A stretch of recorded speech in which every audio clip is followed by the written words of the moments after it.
a chez les Grecs un hôtel dédié aux dieux inconnus. C'était une précaution pour ne pas froisser un lieu de passage auquel on n'aurait pas pensé. Eh bien, cet hôtel aurait pu être construit par David Fuenquinos. Se soumettre à cet instinct universel qui nous promet un surcroît de bonheur dans la contemplation des étoiles. Dieu sera au rendez-vous ou pas, mais c'est en combattant un Graal que l'humain épure son corps et fertilise son âme et cesse de tourner autour de son nombril comme un cheval de manège. Poser l'échelle de ses désirs et monter là-haut, là-bas, dans cet éther bleuté dont le plus trivial souffre d'être exilé. Quand sonne le Gélus, les cloches regardent le ciel et les étoiles qui s'y allument ne sont pas de chez nous, mais d'une contrée sans frontières accessible à tous les mortels. C'est aussi les contemplations, Fuenquinos. C'est comme si, à force d'aimer ces minimes incidents dans l'ordre du monde, nous avions pénétré quelques secrets immenses. Alors, dans le raclement de ces deux feuilles perpendiculaires qui se frôlent de seconde en seconde, dans les petites mains humaines du crapaud qui va nager, dans le morceau de ciel carré entre des barreaux de l'échelle aux poules, nous mettons tout ce vague amour qui est essentiel pour quelques hommes. Allez, le paysage ne se dérobe pas, il s'installe dans les lieux ouverts du cœur. Préserver son fort intime, l'agrémenter d'un jardin secret et inviolable, cultiver ce jardin, le biner, le sarcler, le greffer, arracher l'ivraie afin que s'épanouissent en une seule germe les fleurs de la sensibilité, l'entourer d'arbres pour le protéger des pollutions de l'air du temps. C'est une morale de l'action, un traité du style, une façon d'appréhender la chose de la vie en harmonie avec son cœur. Brassai, il écrivait Proust comme une sorte de photographe mental, considéré en son propre corps comme une plaque ultra sensible, qui sut capter et emmagasiner dans sa jeunesse des milliers d'impressions, et qui partit à la recherche du temps perdu, consacra son temps à les développer et à la fixer, rendant ainsi visible l'image d'attente de toute sa vie. Mais surtout, David Fuenquinos écrit le français comme si c'était sa langue maternelle. Je veux dire qu'entre elle et lui, on ne sent ni distance, ni obstacle, ni truchement étranger, qui n'en usent pas par personne interposée, et qu'à la différence de tant d'excellents écrits, les siens n'ont pas l'air de thèmes français fabriqués par de super bons élèves d'un collège anglais. Il aura été la providence des enfants qui l'aident à grandir et des adultes qui l'aident à vieillir. Il est le point de beaucoup de pivot de beaucoup de vies et l'un de nos plus beaux ornements. David Fuenquinos, bonsoir. Bonsoir. Bon. J'avais regardé tes vidéos, mais en live, c'est encore mieux. En vrai, Clara Morgan m'a dit c'est ridicule. Non, déjà, notre invité est plus sympa, ça C'est commence génial. mieux. Parce qu'avec elle me dit ah non, c'est ridicule. Alors, on va parler de votre toute jeunesse. Qui explique un peu la suite de votre vie. C'est à 16 ans, vous avez une infection à la plèvre, une maladie pulmonaire rarissime, vous êtes opéré d'urgence et vous restez plusieurs mois à l'hôpital et c'est à ce moment-là que finalement vous allez découvrir la littérature et ce monde tout à fait, ce monde des livres, ce monde des personnages. Ouais, exactement. C'est vraiment un point de départ dans ma vie littéraire, même un point totalement inattendu parce que j'étais pas issu d'un milieu littéraire. Hein. C'est pas comme chez vous avec tous ces livres dans cette bibliothèque. Je lisais très peu, j'aimais même pas lire, donc c'est vrai que je suis plutôt un espoir pour tous les adolescents qui détestent lire. Vous avez commencé à lire à quel âge? À l'âge de 16 ans, quand je suis tombé gravement malade, j'ai passé des mois à l'hôpital. Alors on était en 1991, donc pas d'internet, pas de possibilité de s'évader de quelque façon que cela puisse être. Et c'est vrai que, enfin peut-être que s'il y avait eu Facebook, je ne serais pas devenu écrivain, mais en tout cas à ce moment-là, c'est vrai que je me suis mis à lire, à écrire, à penser que la beauté pouvait me consoler, m'aider à traverser cette épreuve, et c'est vrai que ça a été le cas. Et après, quand je suis sorti, c'est vrai que je me suis mis à aimer la musique classique, après j'ai fait des études de jazz, je me suis mis à lire, à écrire. Vous avez monté un groupe de jazz? Oui, alors un peu plus tard, effectivement. Alors ma première, de toute façon, comme tous les adolescents, c'était il n'y a pas si longtemps pour vous, quoi. Je veux dire, on cherche une manière de s'exprimer. Vous, ça a été les interviews flamboyantes. Moi, je tâtonnais, j'ai commencé par le dessin. Après, d'une manière assez pathétique, hein, je griffonnais. Et puis après, ça a été la musique pendant longtemps. Et ça a marché, ça a donné des chansons? Non, non, pas du tout, mais je jouais 2-3 heures par jour de la guitare. J'ai donné beaucoup de cours pendant longtemps et j'ai le sentiment que je me suis mis à l'écriture de la même manière que je pratiquais mon instrument.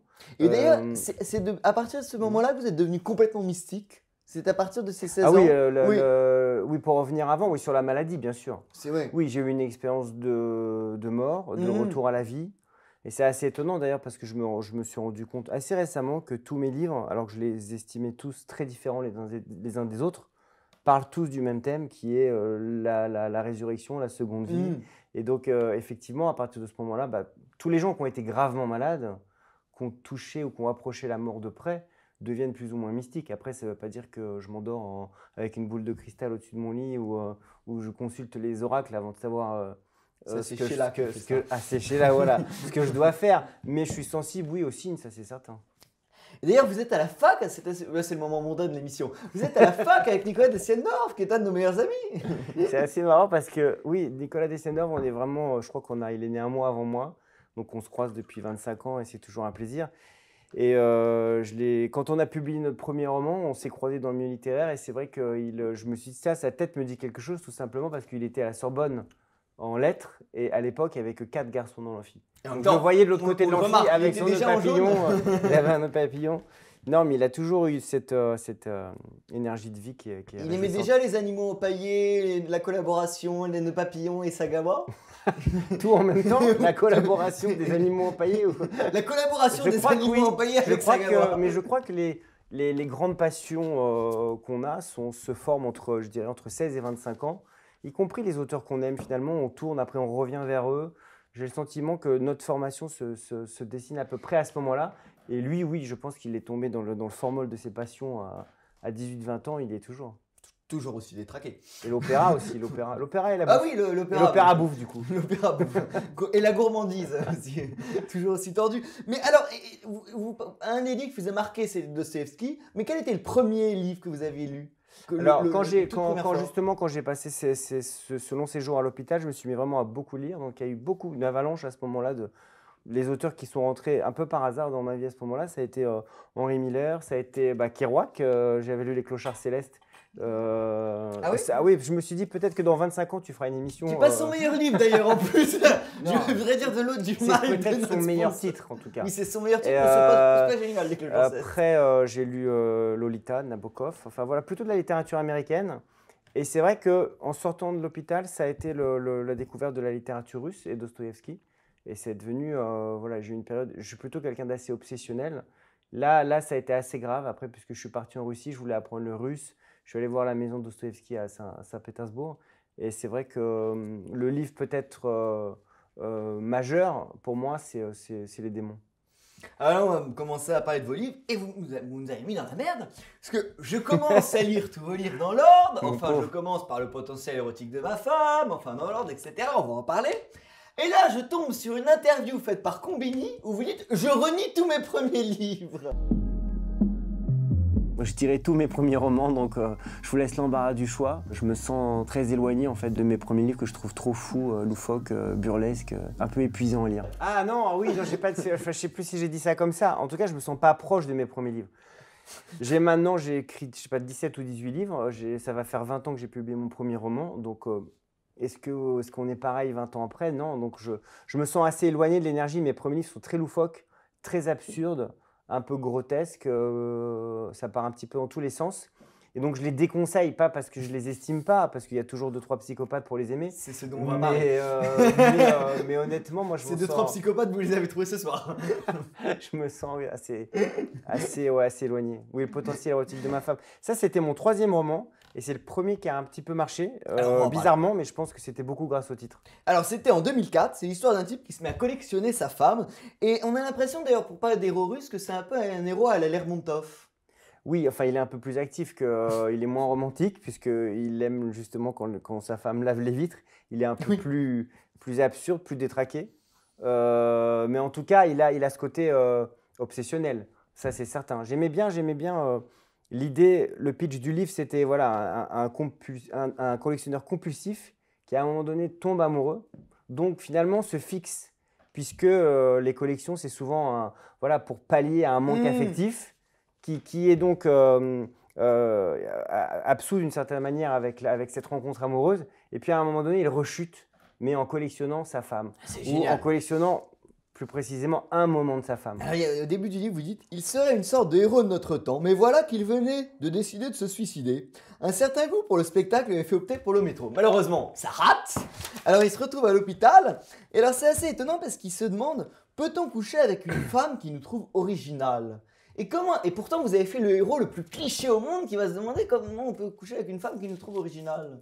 Mais ce sont des ersatz de la frustration, quoi. Parce que finalement, toutes les femmes qui vous trouvent sympa, original, finalement, c'est jamais très bon signe. Voilà, c'est ce que se pose la question. Est-ce que c'est très érotique finalement d'être original? Oui, clairement. Cela dit, voilà. Alors, souvent, quand je fais des rencontres je me rends compte que les questions qu'on peut me poser analysent plutôt l'intervieweur que l'interviewé.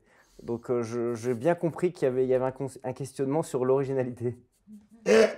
Par rapport à l'originalité et la séduction. Oui, vous allez voir que l'interview est très orientée. Alors, si la réponse est oui, je pense que vous avez beaucoup de succès. Merci. Oui, c'est à vous de nous répondre. C'est bien de faire de la lèche, vous allez rentrer à l'Académie française, comme dirait mon ami Jean-Marie Roy. Vous allez rentrer à l'Académie, parce que vous faites de la lèche, c'est parfait. Je crois que c'est à peu près l'anti-climax de mon ambition. Jamais. Oui. Voilà, ça tue la lèche. Hein. D'accord que là... Alors, et d'ailleurs, il se demande, existe-t-elle cette femme qui nous offrira son corps pour qu'elle aime votre façon de ne jamais rater votre rappel du DT polio? Oui, bon bah voilà pourquoi je me sens assez éloigné de mes premiers livres. Je ne me rappelais pas de ces phrases, oui.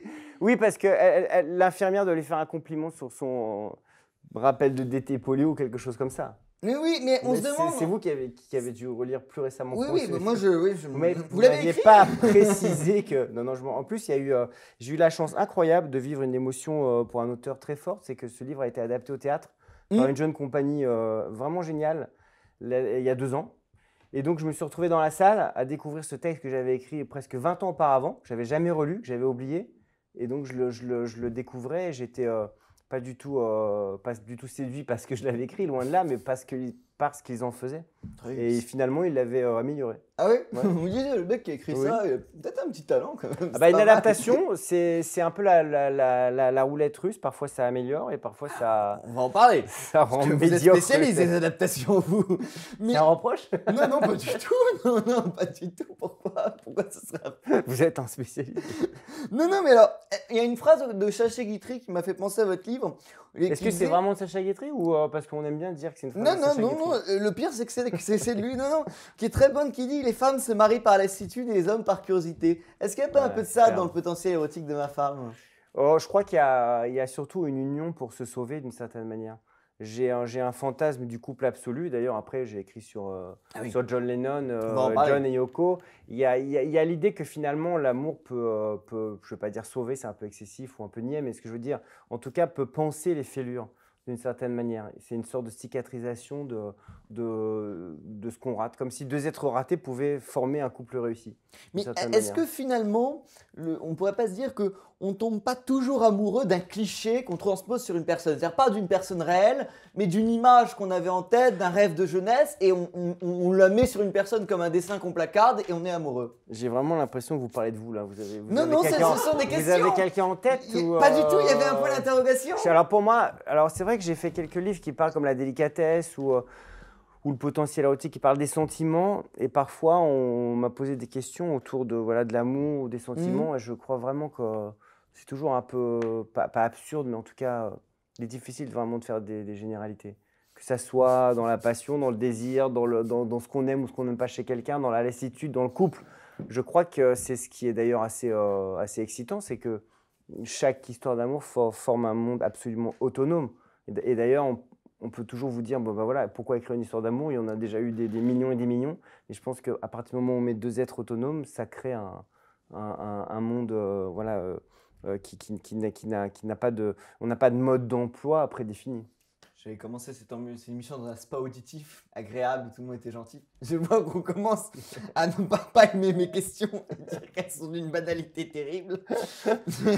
Alors, oui, d'accord, ok, vous êtes susceptible parce que c'était vraiment... Le mec a tous les défauts. Mais non, c'était pas du tout le cas. Alors non, mais pourquoi, d'ailleurs, pourquoi vous comment vous l'auriez réécrit aujourd'hui ce bouquin? C'est une question intéressante pour le coup. Voilà, enfin Non, c'est pas ça, c'est que... Je vous donnerai un petit billet. Je reviens, non, je n'avais pas du tout trouvé les questions avant. Non, je sais pas, peut-être qu'après, progressivement, livre après livre, je suis allé vers plus de réalisme. Oui. Donc moins d'absurde. moins de loufoquerie d'une certaine manière, ce qui n'empêche pas l'humour et la dérision. Mais je l'aurais peut-être descendu d'un cran. En même temps, non, parce que c'était peut-être comme j'étais à 30 ans, et comme ce qui m'animait à 30 ans et ce qui m'excitait littéralement à 30 ans. Et je pourrais plus Il y a écrire aussi maintenant un un livre comme truc ça. assez étonnant, c'est tous les premiers livres des écrivains, c'est toujours des trucs sexuels. On a Ah oui l'impression que souvent, on voit dans tous les premiers livres des écrivains, on a l'impression qu'ils veulent mettre toutes leurs histoires de cul. Et même dans le Je vais potentiel vérifier ça, ouais, tiens, c'est intéressant. érotique de votre femme, à un La moment. place de l'étoile, je suis pas sûr, mais. C'était un exemple qui Oui, venait c'était comme un ça. premier livre. Non, mais j'ai remarqué souvent, souvent les écrivains veulent mettre leurs histoires de sexe. Moi, dans je les suis premiers livres. pas. J'ai plutôt d'ailleurs, après comment dire, mon livre le plus connu, ça a été La Délicatesse, qui On va en représente parler. peut-être. J'ai toujours eu beaucoup de mal à écrire des choses assez crues ou assez sexuelles, donc je pense pas avoir mis beaucoup de ça. Même Mais si, le même seul, si le seul livre où il y en a, c'est le premier. Enfin, c'est pas le premier, mais c'est le potentiel érotique parce qu'il y a Brigitte qui veut absolument Oui, mais qu'on on est- analyse la bite du personnage. honnêtement, on est vraiment plus dans le potentiel Oui. que dans l'érotisme. Et d'ailleurs, les gens qui avaient acheté le livre un peu excités par le titre étaient un peu déçus, quoi. Ah oui, il y avait Oui. des- Non, c'est pas du tout érotique. c'est comme quand il lui Loin montre de sa là. bite et il nous dit tu nous prends de court. Oui, mais on est plus dans la comédie que dans l'érotisme. Ah, si ça vous excite, on en parlera après. Non, par contre, je viens de faire un film avec mon frère, notre troisième film, sur les fantasmes sexuels. On va au Nefertiti? C'est soirée gangbang. Ah, ok.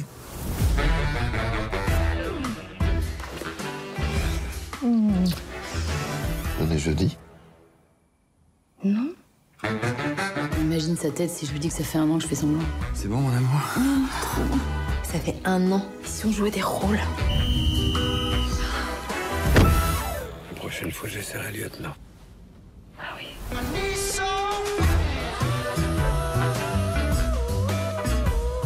L'éloge du prêtre, ça m'a mis dans un état. Moi aussi. Genre 2 meufs et un mec. Je dirais pas non, tu vois, c'est... Ah, ça va pas être possible. On a arrêté toute relation sexuelle.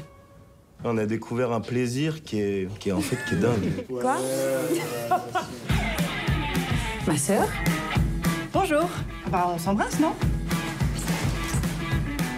Il est merveilleux. T'es un énorme malade. Ma sœur est folle de toi, elle n'attend qu'une chose, c'est que tu l'épouses et toi tu me fais une déclaration de merde. Non mais j'hallucine, non mais va te faire soigner. Allez, viens.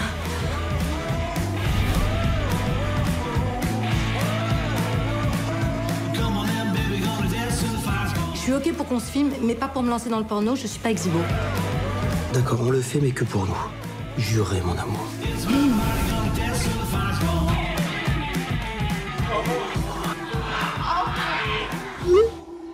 Oh putain! Oh putain! Il est sorti? Non, Ah, bah. j'espère que quand il sortira, vous le saurez. Et non, il sortira fin août normalement, mais bon, tout change. Non, Je non. me disais, l'interview a complètement foiré, en fait, j'avais oublié tout. Non, c'est notre troisième film. On a tourné il y a quelques mois et il devrait sortir fin août. Alors, ensuite, alors 2007, bon, j'ai pris quelques livres clés. Qui se souvient de David Fuenkinos? Alors là, vous piquez, vous faites de l'autoflagellation.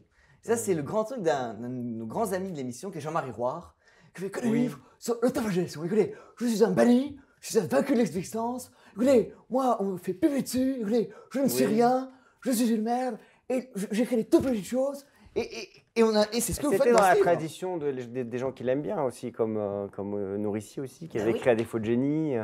J'aime bien d'ailleurs, je trouve que ça donne un charme assez. Enfin, c'est toujours plus agréable que l'auto-satisfaction permanente, ça c'est certain. Alors, c'était quoi l'idée de faire ce livre, en fait? Alors non, mais il faut imaginer qu'à l'époque, c'était avant la délicatesse, donc avant la délicatesse, hein, quel lapsus incroyable. C'était 2007-2008, donc j'avais très peu de lecteurs. Donc qui se souvient de David Fuenkinos? C'est pas tellement ironique que ça. C'était pas si ironique, oui. En fait, c'était une sorte de fausse autofiction. Je parlais pas du tout de moi, mais j'imaginais un écrivain qui s'appelait David Fuenkinos et qui était totalement oublié. Mais vu que j'étais inconnu à l'époque, c'était quand même. D'ailleurs, j'avais une question. Mais même moi, j'ai pas très bien compris ce livre. Oui, moi non, je voulais vous en Et parler. d'ailleurs, la preuve que je me sens assez Vous me parlez de tous les livres que vous avez fait. Il est jamais sorti en folio, ce livre. J'ai jamais voulu qu'il sorte en poche. C'est celle que j'ai achetée. Oui, mais justement, mais en fait, parfois, ça m'arrive, parfois même quand je fais des dédicaces, il y a un lecteur il y a tous mes livres devant la table, qui va prendre un livre et je lui dis non, surtout pas celui-là. Non, je vous le déconseille et vous pouvez être sûr qu'il va l'acheter. Oui, c'est ça. Mais c'est exactement ça. Je me suis dit, personne n'en a parlé de ce livre, il est pas ça, on va prendre ça. Non, mais il était un peu trop conceptuel. Oui, mais j'ai juste une toute petite question. Vous avez eu le prix Roger Nimier pour le potentiel érotique, ouais. Mais pourtant, vos livres, c'est complètement à l'inverse total de Roger Nimier. Je suis d'accord. Vous êtes l'anti-Roger Nimier.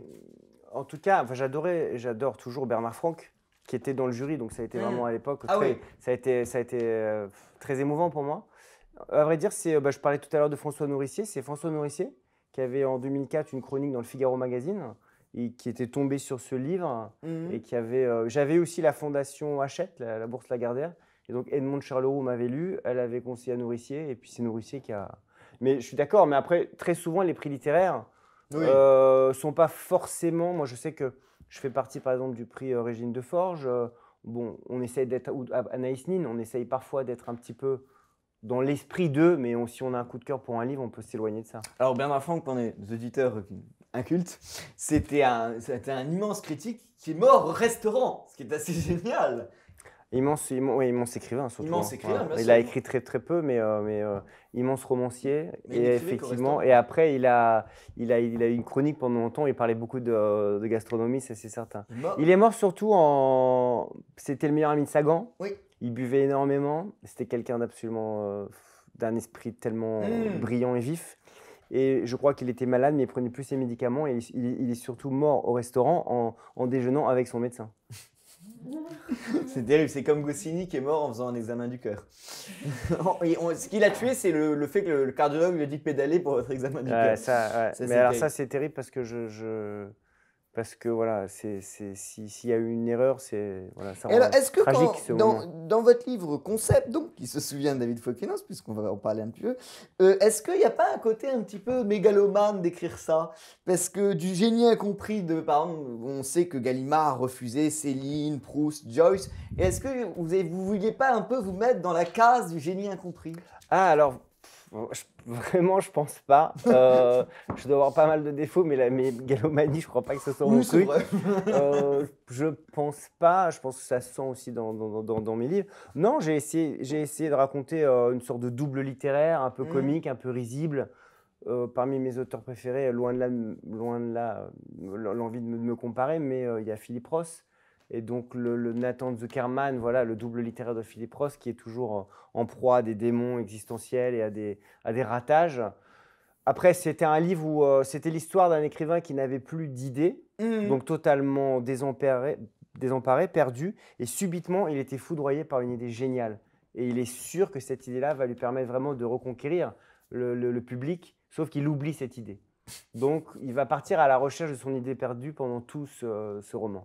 Donc c'est une quête plutôt existentielle que mégalomaniaque. Et ça rappelle le film de Baffy, Les Clés de bagnole, où il part en quête de... Ouais, mais je prends totalement... Je trouve que ce film était complètement fou, il n'y avait pas de pitch. C'est l'histoire d'un mec qui perd ses clés et qui les retrouve à la fin. C'est ce qu'il disait.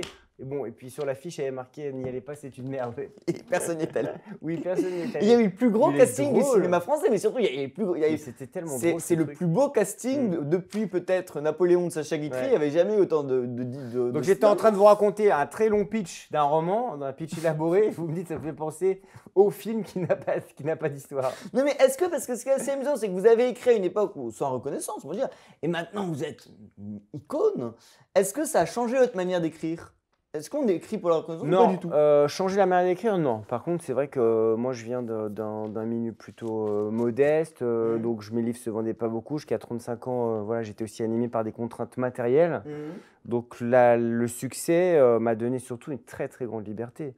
De plus avoir de contraintes, de plus être obligé d'accepter d'autres boulots à la con, de pouvoir être... Donc ça n'a pas changé ma façon d'écrire, mais ça a libéré tout mon espace pour l'écriture.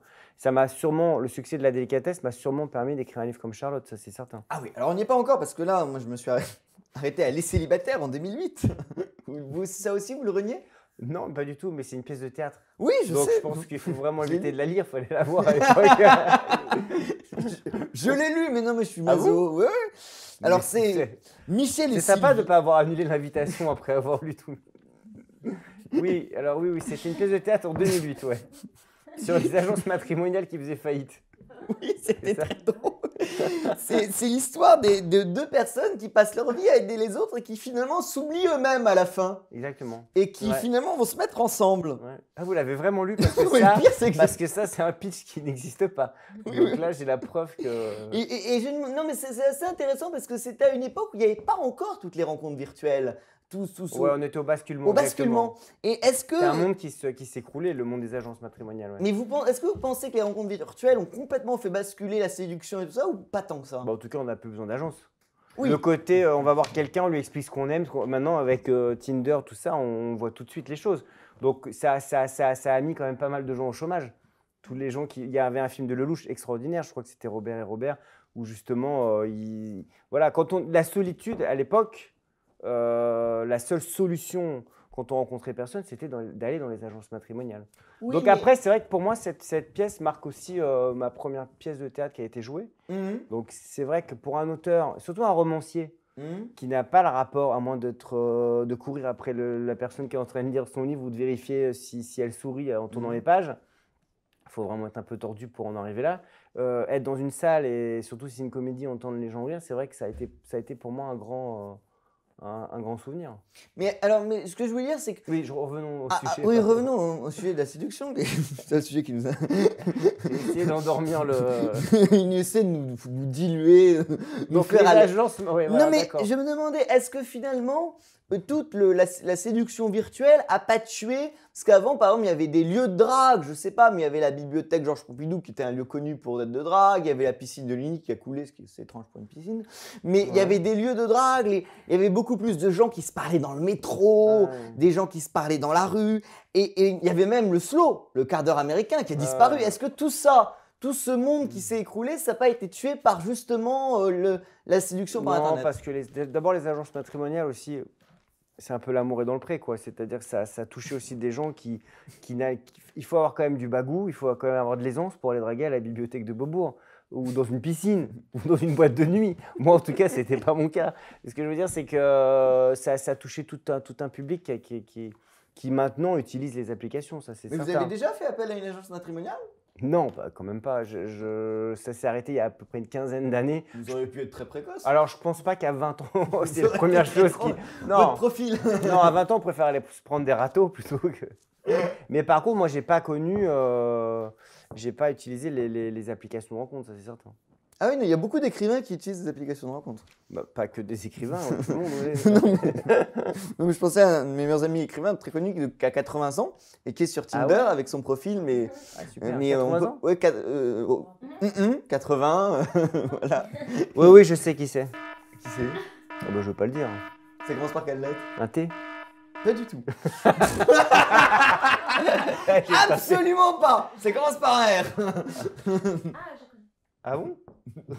Chacun, là, on va faire un sondage. Il y a des milliards de gens qui vont se déchaîner dans les commentaires. Je sais qui c'est. C'est Rodolphe. C'est un peu comme le député aux cheveux gris qui était chez Chalençon. Quoi. Ah oui, c'est ça. On l'a cherché. Non, là, c'est l'inconnu. En plus, personne ne le trouvera. Alors, maintenant, on va parler enfin de la gloire 2009, la délicatesse, qui est une ode vraiment à la rencontre des autres, à la découverte, au sentiment. Et alors, ça raconte l'histoire d'une étudiante, Nathalie, qui rencontre François dans le RER et l'aborde et lui offre un verre. C'est dans la rue? Je sais pas pourquoi j'ai. Ah non, excusez-moi, non. Quoi, les Mais en RER? fait, c'est que je vous explique ce qui s'est passé. En préparant l'émission Clara Morgane, j'ai pété mon stylo et donc j'avais écrit RER et ça m'a écrit rue. D'accord. Ok. Enfin, j'avais écrit Rue et m'a ça écrit- met où parce que d'accord. Oui, non, je me disais. non. Je pense que la délicatesse, la rencontre, si elle avait commencé dans le RER, c'était pas tout à fait l'énergie du livre. Sur le RERD à Aubert. Mais alors, Ça serait marrant de faire une version RER. une version hard Une de la version délicatesse. RER de la délicatesse. Avec Audrey Tautou qui prendrait. Non, mais alors, en fait, l'idée de la délicatesse, D'ailleurs, c'est assez drôle parce qu'il y a un petit côté Philippe Delerme. Ouais. Sur les petites choses. Oui, bah, c'est qu'en fait. Ouais, j'aime bien Philippe Delerme, ouais, c'est vrai. ouais. J'avais lu, j'avais lu La première gorgée de bière à l'époque, qui a été un succès phénoménal. Sur les petites choses, je m'en rappelle, voilà, on aurait presque pu manger dehors. Après, c'est toujours, quand on écrit un roman, surtout c'est un livre qui a eu beaucoup d'écho, j'aime bien l'idée que chaque lecteur, finalement, il associe ses propres références. Moi, je me souviens quand j'ai envoyé mon premier roman par la poste, il a été refusé partout. Et j'ai reçu un appel des éditions Gallimard, donc je croyais que c'était un canular parce que tout le monde m'avait refusé. Et monsieur Demanet du comité de lecture me parle du livre et me dit ah oui, ça me fait vraiment penser à Robert Walser. Et j'ai dit ah bon, ah oui, merci beaucoup. J'ai raccroché, je me suis dit mais qui est Robert Walser? Et après j'ai lu Robert Walser, qui est un auteur suisse que j'apprécie beaucoup maintenant. Mais donc voilà, moi en écrivant, je pense pas à Philippe Delerme. Mais est-ce qu'il y a le thé au coin du feu, il y a les moments familiaux, il y a la brise à travers les arbres d'une forêt, et il y a un peu, c'est l'histoire d'une personne qui est dans un deuil finalement, et il y a la dureté terrible de l'accident et qui se rattache à tout ce qui est doux, c'est un peu ça. Oui, c'est vrai, mais pour moi c'est plus, on était plus encore un petit peu dans l'absurde parce que c'est vrai qu'elle rencontre une sorte de Suédois totalement décalé, un Suédois dépressif qui après au cinéma va être joué par un Belge, François Damiens, mais c'est-à-dire que c'était plus ça qui m'excitait dans ce livre-là, c'est comment arriver à transformer un drame du bonheur saccagé et le faire basculer dans une comédie assez rapidement finalement, grâce à ce personnage, puisque tout le monde la traite, cette jeune femme, cette veuve, comme un produit explosif. Lui, il va débouler dans sa vie d'une manière totalement, comment dire, sans aucun mode d'emploi, Elle n'a jamais vu quelqu'un comme lui, d'une certaine manière. Non, mais c'est incroyable. Alors, le premier baiser entre Nathalie et Marcus, c'est ce que vous dites. Nathalie, c'est la féminité inaccessible. D'ailleurs, c'était quoi la féminité inaccessible pour vous? Ben, je peux pas, elle est inaccessible, donc je la connais pas. Qu'est-ce que vous imaginiez par féminité? Je sais pas, j'ai écrit quoi? Vous avez écrit que Nathalie, c'était la féminité. Oui, bah alors pour Marcus. Pour Marcus, évidemment. Marcus, c'est vraiment ce personnage-là. Pour lui, Nathalie, c'est quand elle l'embrasse, il dit que c'est Armstrong qui arrive sur la Lune. Il y a quelque chose d'atomique à ce moment-là dans sa vie. Et elle dit le baiser, c'était la manifestation d'une anarchie subtile dans ses neurones, ce qu'on pourrait appeler un acte gratuit. Parce qu'elle l'embrasse d'une manière gratuite. C'est-à-dire que c'est quelqu'un... Moi, j'adorais l'idée de l'horloge, comment dire, l'horloge de rémission d'une certaine manière. C'est-à-dire que parfois, on a le sentiment que quand on souffre, y compris d'un chagrin d'amour, on ne sait pas pourquoi les gens vont vous rassurer, vont vous dire des choses, vont essayer de vous amener à aller mieux. Mais il y a quelque chose de l'ordre de l'horloge corporelle qui fait qu'à un moment donné, au bout d'un certain temps, vous allez mieux. Vous ne savez pas pourquoi, comme si on avait la tête sous l'eau et qu'on respirait à nouveau. Et là, Nathalie, après 3 ans, subitement, elle a le sentiment que quelque chose a été comme un déclic dans son corps, qu'elle est prête à passer à autre chose, et elle voit ce collègue improbable, elle se précipite sur lui et elle l'embrasse.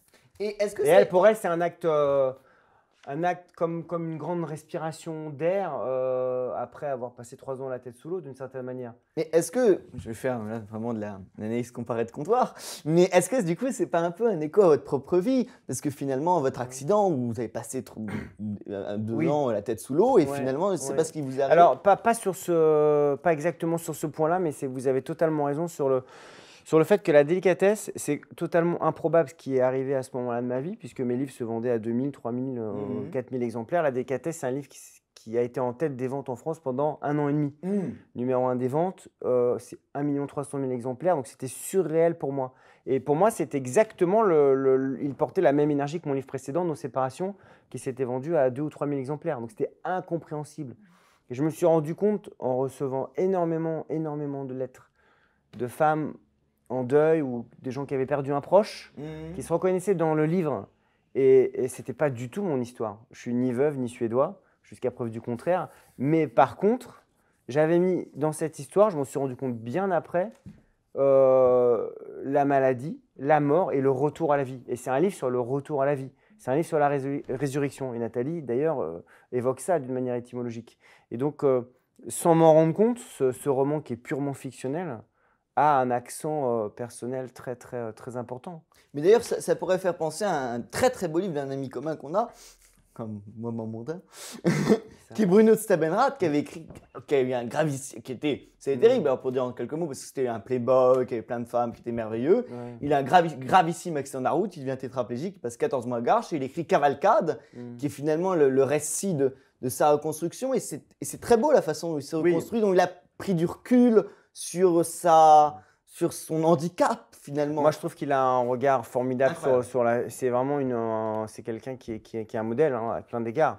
Après, Cavalcade, on n'est pas du tout dans le romanesque, c'est vraiment un récit. C'est d'ailleurs c'est très très très...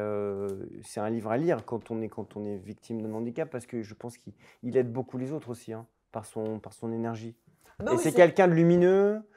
On parle toujours de musique, qui est toujours dans la vie, qui est toujours, voilà, c'est tellement plaisant. Et surtout, on partage ça, tout le monde ne sera pas d'accord, mais il pense que la meilleure façon finalement de vivre avec son handicap, c'est d'en parler, c'est de faire de l'humour dessus, c'est d'en jouer. Oui. Et au contraire, c'est pas du tout de faire semblant qu'il n'avait pas un handicap.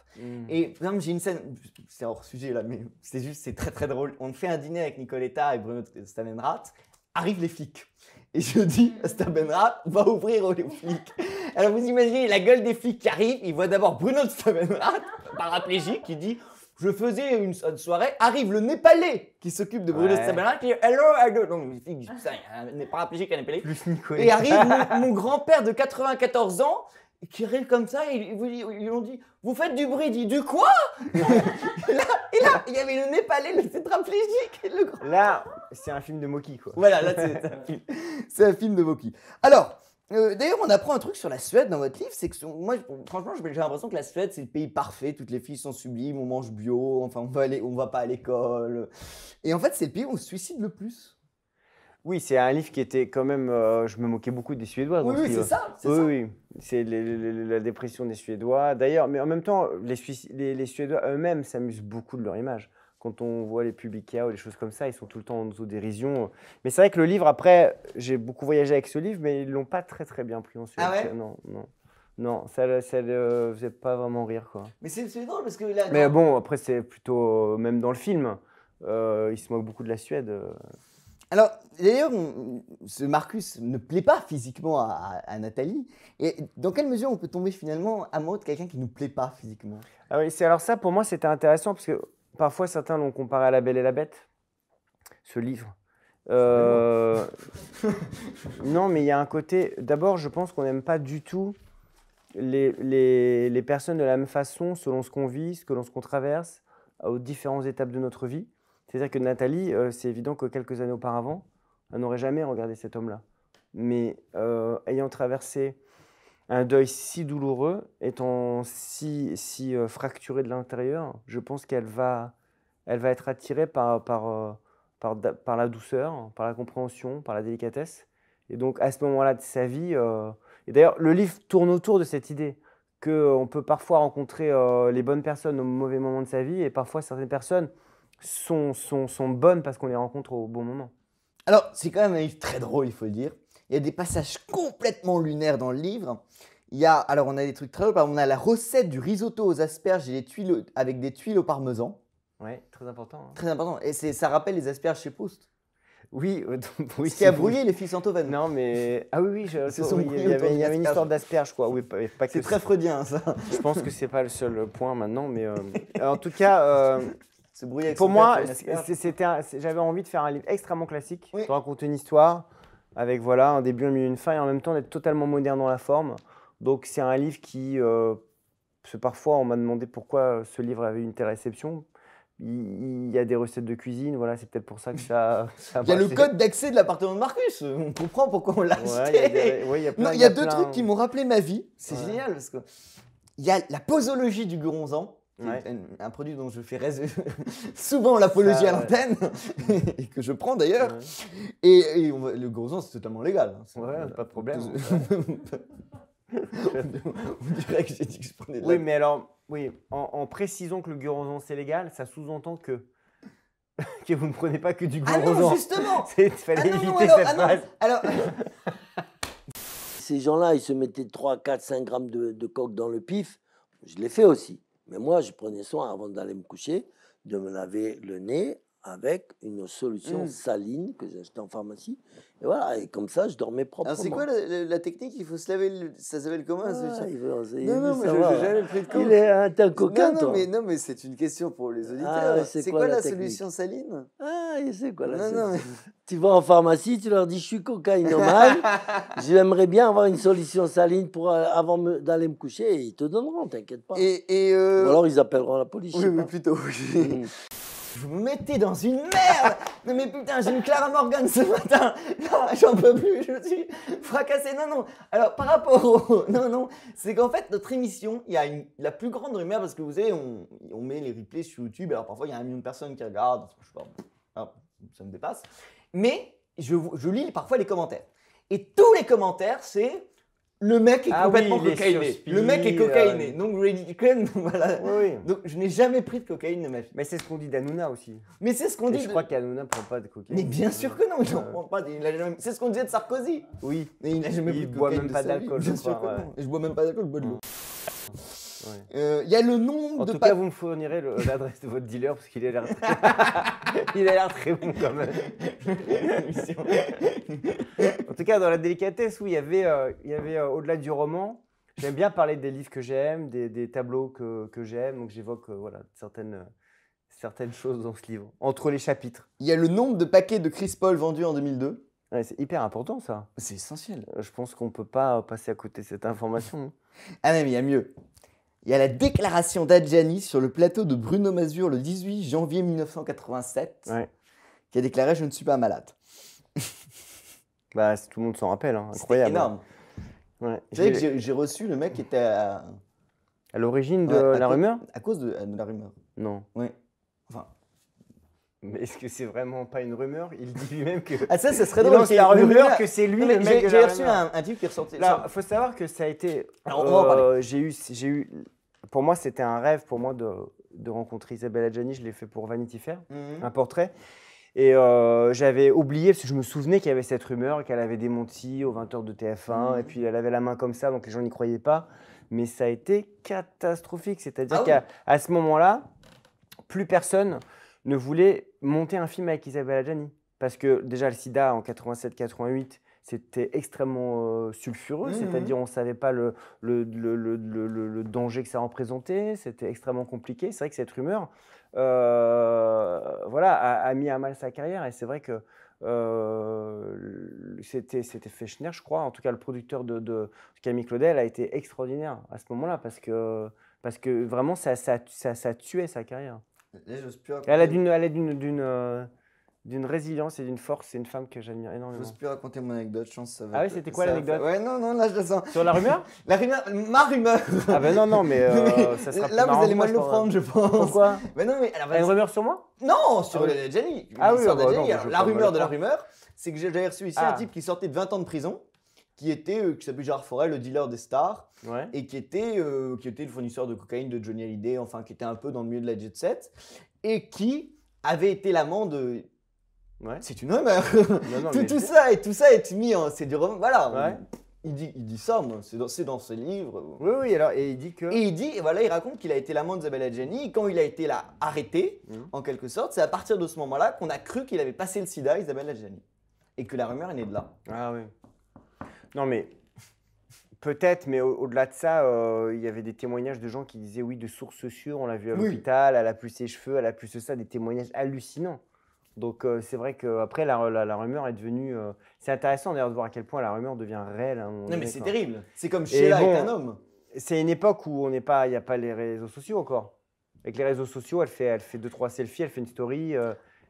Je pense que les rumeurs... je trouve que les rumeurs c'est encore pire avec les réseaux sociaux. Moi j'ai l'impression qu'on peut les court-circuiter plus vite. Par contre, la promotion d'un dérapage, c'est fulgurant. Par contre, ça c'est certain. On n'en a pas fait là.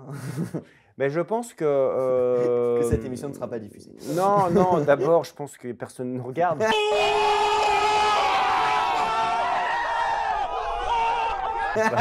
Non, je pense que il me semble que tous les gens qui comment dire, sont en lien avec les médias font de plus en plus attention à ce qu'ils disent. Ça, c'est sûr. Et c'est d'ailleurs parfois un peu dommage. Mais moi, par exemple, je vais faire attention à pas dire de conneries, même si je le dis depuis tout à l'heure. Mais j'ai eu 2-3 fois des vannes en tête, des répliques, et je ne les ai pas prononcées. C'est ce que je dis toujours à mon co-animateur Philippe Chevalier, qui lui, quand il a une vanne en tête, mais plus elle est lourde, plus il l'enfonce. Et alors en plus, souvent, je fais une vanne lourde, et alors lui, il rebondit sur ma vanne lourde, il y en a encore plus. Et là, je lui dis, non mais ta gueule, et je lui tape dessus, et il continue, il s'enfonce. Bah ouais, mais on est dans une... mais après, il y a du bon aussi, hein, mais ça c'est certain, mais on est dans une autocensure. Ah ouais, non mais l'autocensure, c'est pire que la censure, en fait, c'est bien pire. Est-ce que dans vos livres, il y a des choses que vous auriez écrites il y a 15 ans, 20 ans sur la drague, la séduction, qu'aujourd'hui vous pourriez plus mettre? Je suis sûr que la délicatesse, alors ça reste quand même de la fiction, ça reste quand même de la comédie. Mais il y a quand même une scène, et d'ailleurs à l'époque, aux États-Unis, on m'en avait parlé, la scène centrale du baiser, où dans le film on voit qu'Audrey Tautou se lève et donc va embrasser François Damiens. On se dit, bon, bah, c'est François Damiens, c'est Audrey Tautou, il est content. Mais c'est quand même un acte d'agression sexuelle. On considérait ça maintenant comme une pure agression sexuelle. Et ça ne passerait pas, même si c'est du côté de la femme, je veux dire. Ça ne passerait pas. Donc, je pense que oui, même des scènes qui paraissent anodines comme ça. Donc, moi, je pense que je n'écrirai pas la scène de la même manière maintenant. Je me poserais la question de me dire, est-ce qu'il peut s'estimer agressé? Alors que dans la façon dont je raconte, c'est le plus beau jour de sa vie. Ouais, j'ai une anecdote qu'on coupera au montage, je vous rassure, à ce sujet.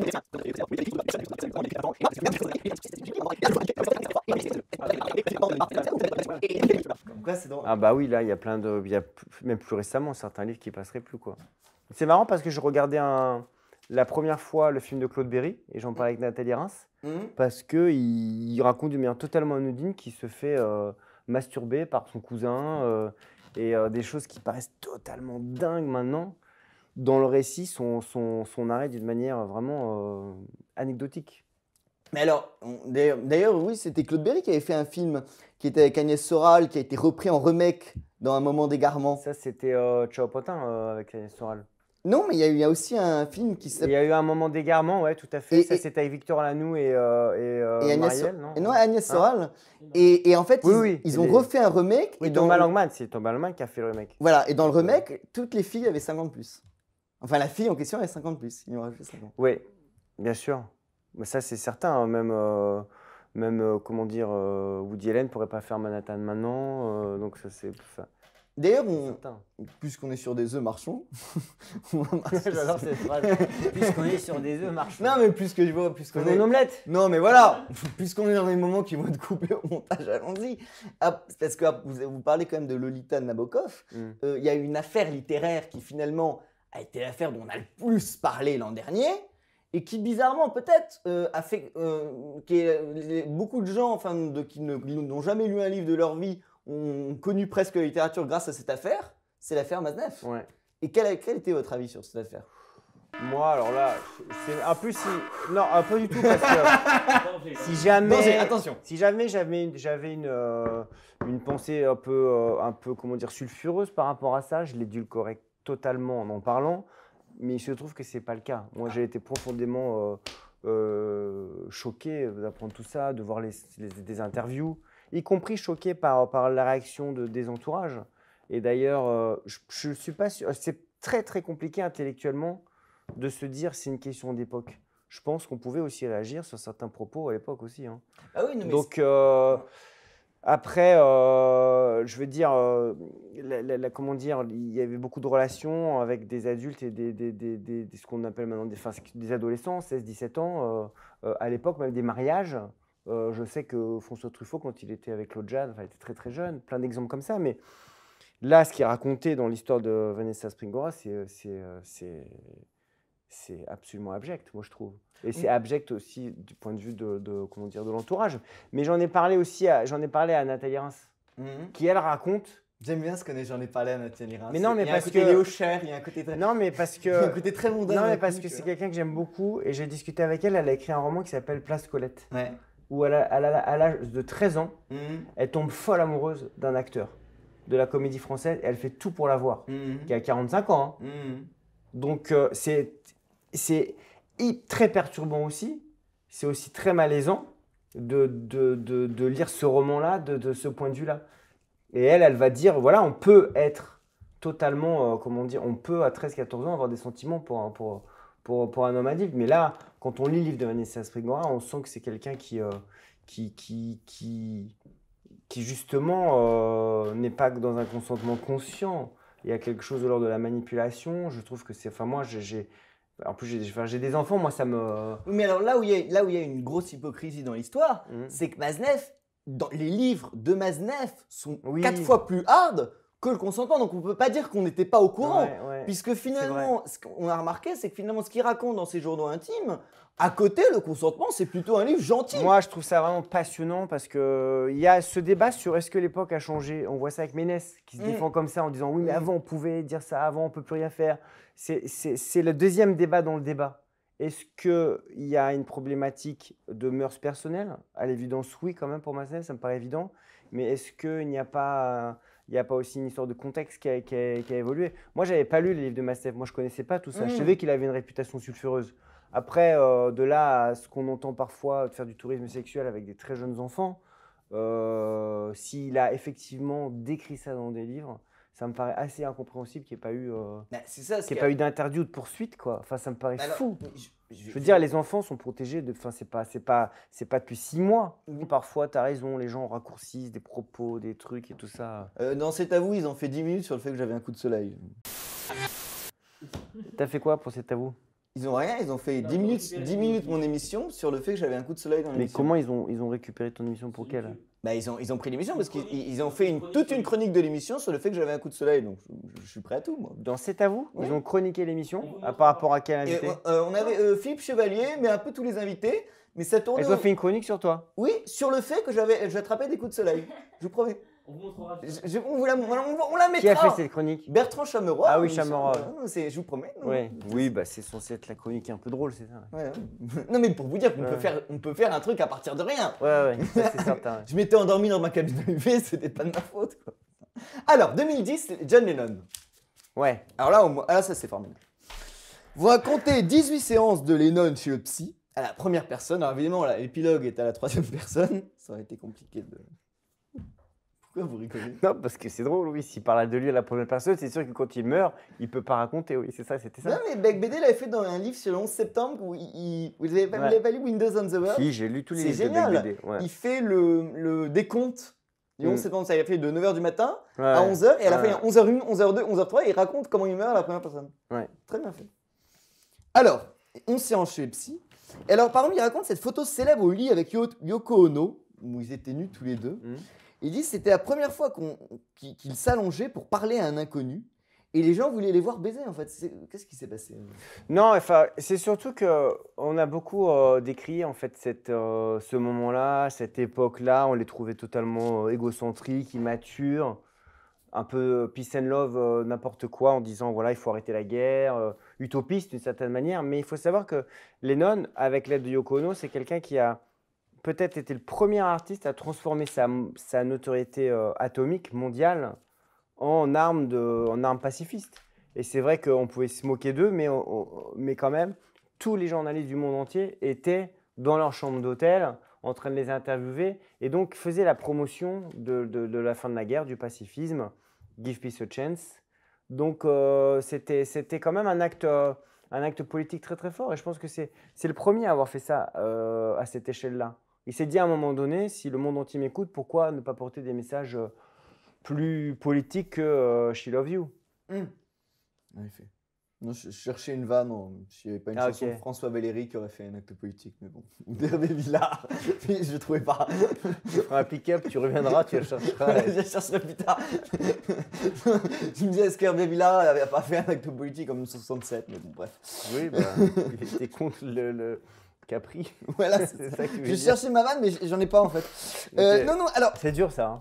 C'était dans ces terrible. En plus, t'avais une bonne idée de vanne, tu vois, c'était pas mal. Je me suis dit, je vais prendre un chanteur français ringard en trouvant qu'il a fait. Oui, il l'a fait, lui, déjà. Il a fait un acte politique. Et là, ça vient pas. Ouais. Encore l'échec. Okay. Alors, et les Beatles s'accusent. Je vois que tu aimes imiter Roy. Oui, c'est ma spécialité. En même temps, il me fait tout le temps. Alors, les Beatles accusent Yoko d'avoir détruit les Beatles. Ouais. Ouais. Moi, je trouve ça absurde. Moi, je trouve que, à mon sens, évidemment, elle est sulfureuse. Il faut savoir que les Beatles étaient tout le temps ensemble et que personne ne venait en studio et que Lennon, quand il a rencontré Yoko, il a estimé qu'il n'allait former plus qu'une seule personne. Donc, elle était tout le temps là, mais c'était le choix de John Lennon. C'est pas elle qui s'imposait en studio. Je pense que elle a sauvé John Lennon. Elle l'a rencontré quand il avait 27 ans, dans le fameux âge où toutes les rockstars meurent, l'âge fatidique. Et je pense que c'est un cadavre à ce moment-là. Il est léthargique, il n'a plus d'énergie en rien. Les Beatles ne l'intéressent plus. Ils se morfondent dans un mariage qui ne le rend pas heureux. Et je pense c'est une bouffée d'oxygène, elle le sauve. Donc oui, elle a aidé à accomplir ce qu'il voulait, c'est-à-dire une séparation avec les Beatles. Il faut imaginer, on oublie parfois que les Beatles se sont rencontrés à 13-14 ans. Et donc à 25 ans, on est devenu adulte, un homme, on n'est plus du tout la même personne. Donc ces quatre-là, ils étaient très très très différents. Musicalement, ils n'avaient pas les mêmes désirs. Harrison, il voulait aller en Inde. Ringo sur les bateaux de Peter Sellers. Voilà, McCartney, Lennon. Donc la rupture était inévitable, mais il y avait une telle alchimie, une telle passion aussi entre eux que Yoko Ono a été un détonateur, mais pas du tout la raison. Et je trouve qu'on peut la décrier. Moi, j'ai vu le documentaire récemment là, sur Imagine. C'est vrai qu'elle se met beaucoup en avant. Elle estime avoir coécrit Imagine, enfin des choses qui sont quand même un peu extrêmes. Voilà. Mais je trouve que c'est un personnage... j'ai toujours été fasciné par cette histoire d'amour. Alors, il faut d'ailleurs... J'aurais une anecdote personnelle sur la prévention... Sur Yoko non. Sur la prévention routière? Prévention des drogues. Parce que c'est quand même très important. Alors, bon, le shit, bon, d'accord. Ça revient. Le shit, c'était le voyage dans l'enfance pour John Lennon. Mais ce qui était terrible, c'était le LSD. Et là, vous dites, il l'avait par son dentiste. En même temps, c'est du buvard. Donc... Pas que lui d'ailleurs. C'était un dentiste qui fournissait toutes les rockstars de Londres. Non. Ah ouais, c'était le dentiste dealer. Et alors là, c'était un dépucelage de l'esprit. Une ouverture de toutes les portes de la perception. Et alors, après, je vous ai raconté un peu ma vie. Mais vos expériences de drogue, ma vie et autre connerie. Mais quel effet a eu le LSD sur John Lennon? Je pense que, pas que sur John Lennon, sur toute cette génération. Ça a commencé évidemment par le shit avec Bob Dylan aux États-Unis lors de la première tournée. Ils ont commencé à fumer énormément. Puis après, c'est vrai que les drogues plus hallucinogènes sont entrées dans leur vie. Et ça a eu, on peut vraiment clairement imaginer que ça a eu une influence majeure dans leur création. Quand on écoute Sgt Pepper, on sent bien qu'il y a quelque chose qui s'est passé entre Hard Day's Night et Sgt Pepper. Même la fameuse chanson Lucy in the Sky with Diamonds, qui est censée être le LSD, même s'il a toujours nié ça. C'est vrai qu'on est dans le psychédélisme total. Il faut voir les clips. Les clips, c'est totalement, il y a des zooms, ils marchent en arrière. C'est totalement, on a l'impression d'être dans un trip qui aurait été écrit par Lewis Carroll. Donc c'est évident que toute cette génération-là est tombée comme Obélix à un moment donné dans la potion, dans le LSD et dans toutes les substances. D'ailleurs, certains ne s'en sont jamais remis, que ce soit Syd Barrett, que ce soit Brian Wilson, il y a évidemment Brian Jones. Plusieurs personnes qui ont complètement... Ils sont jamais redescendus, hein. Ils ont brillé totalement. Et moi, j'ai une anecdote terrible. Je la raconte ou pas? Ouais. Ok. Non, mais alors, d'ailleurs, elle est racontée dans un livre de Roland Jacquard, qui est un grand écrivain, qui est un de mes meilleurs amis. Mais j'avais mon meilleur ami qui était un garçon très dragueur, très beau, enfin très intéressant, parfait, un type un peu comme vous, quoi. Et je ne l'ai pas vu pendant 1 an. Et il avait aussi un peu cette vision du LSD comme ça. Et pendant 1 an, toutes les semaines, il a pris du LSD. Toutes les semaines. Et je l'ai revu en Grèce, donc 1 an plus tard, parce qu'il faisait son année universitaire à Rome. Et là, on était dans la même chambre d'hôtel. On devait prendre l'avion le lendemain. À Rome, on dort à côté, quoi. Voilà, on rentrait, on avait pris une chambre. Et il commence à faire un compte à rebours. 40, 39, 38. Je dis 37, 36. Je dis, qu'est-ce qui m'emmerde encore? Qu'est-ce que c'est que ce truc, quoi? Et en plus, je déteste qu'on me dérange quand je dors. Et il continue son compte à rebours. 30, 20, 29, 28, 27. Et j'étais en train de m'endormir. Et à 20, il se lève. Et je dis, mais qu'est-ce qui se passe à 0? Il m'a dit, je te tue. Et là, j'ai dit, Antoine, sympa. Salut mon pote. Bonsoir. Et là, bonsoir, tu me remets. on fait ça une autre fois, tu vois, tu repasses. Wow. Et là, il me fait, non, c'est 19, 18, et il n'arrête pas avec un regard d'une fixité que j'avais jamais vue dans ma vie. Et alors là, à 5, il veut me donner un coup de poing. À 0, il se met à me poursuivre. Donc j'étais en slip. Je me mets à courir dans les escaliers. Je descends les escaliers de l'hôtel. Il se met à me poursuivre. Et je me retrouve à Athènes la nuit en slip. C'est Sévérité de Brad Trip. J'avais pas de portable, rien. Je savais pas où aller parce qu'il voulait me tuer. Voilà. Il était dans un trip, mais. C'est terrible. Et alors moi, je me retrouve à aller aux flics. Je vais chez les flics en slip. Ils me disent, je dis, I was with a man. Ils disent, you are gay. Je dis, non. Pour imaginer en slip, t'es à Athènes, quoi, en pleine nuit. C'est very bad trip. Là, Bertrand Chameroy va faire une nouvelle chronique. Là, on lui donne le mec en maillot de bain. C'était un coup de soleil en slip. En plus, les flics à Athènes, c'était surréaliste. Et du coup, j'ai passé toute la nuit à errer dans Athènes en slip. Alors, sa rencontre avec Paul McCartney. Ah ouais, faut que tu reviennes là. On était sur. Non, mais parce que c'est drôle, parce qu'il se rend compte à l'adolescence et il dit, on aurait dit un jeune cafard puceau. À propos de qui? De Paul McCartney. Oui, de George Harrison plutôt, non? Non. Oui, les deux. De toute façon, lui, en fait, Lennon, il avait 16 ans, 17 ans. C'était vraiment une petite frappe. Il faisait de la gratte. Il rencontre McCartney qui est voilà, dans une famille beaucoup plus, policée. Et après, McCartney lui ramène George Harrison. Il a l'impression d'être dans une crèche, quoi. Enfin, c'est-à-dire qu'ils ne sont pas du tout rockers dans l'esprit par rapport à ce qu'il estimait. Sauf que le talent fait qu'il est fasciné par McCartney qui connaît tous les accords et la technique d'Harrison. Et alors, il y a aussi l'amour pour son fils Sean. C'est difficile parce que j'ai encore une vision de toi en slip à Athènes. On a enchaîné vous avec Clara Morgan. Dites-vous qu'il y a des enchaînements plus difficiles dans la vie. C'est de quoi, ouais? Alors, on voit que vous en foutez, mais complètement de mes questions. Pas du tout. Son amour pour son fils Sean. Sean. Pardon. Ouais. Sean. Il est tard. Alors d'ailleurs, vous écrivez une phrase que je trouve terrible, parce que ça rappelle une histoire avec Nico, qui est « Je l'ai élevé avec l'amour d'une seringue pour une veine ». Ouais. C'est une phrase que j'avais déjà écrite dans le potentiel érotique de ma femme. Ouais. Vous vous auto-plaisiez? Bah oui, quand j'ai pas trop d'inspiration, Oui, non, elle est terrible cette phrase. Elle est terrible en fait, il parle pas de Sean, mais il parle de Julian.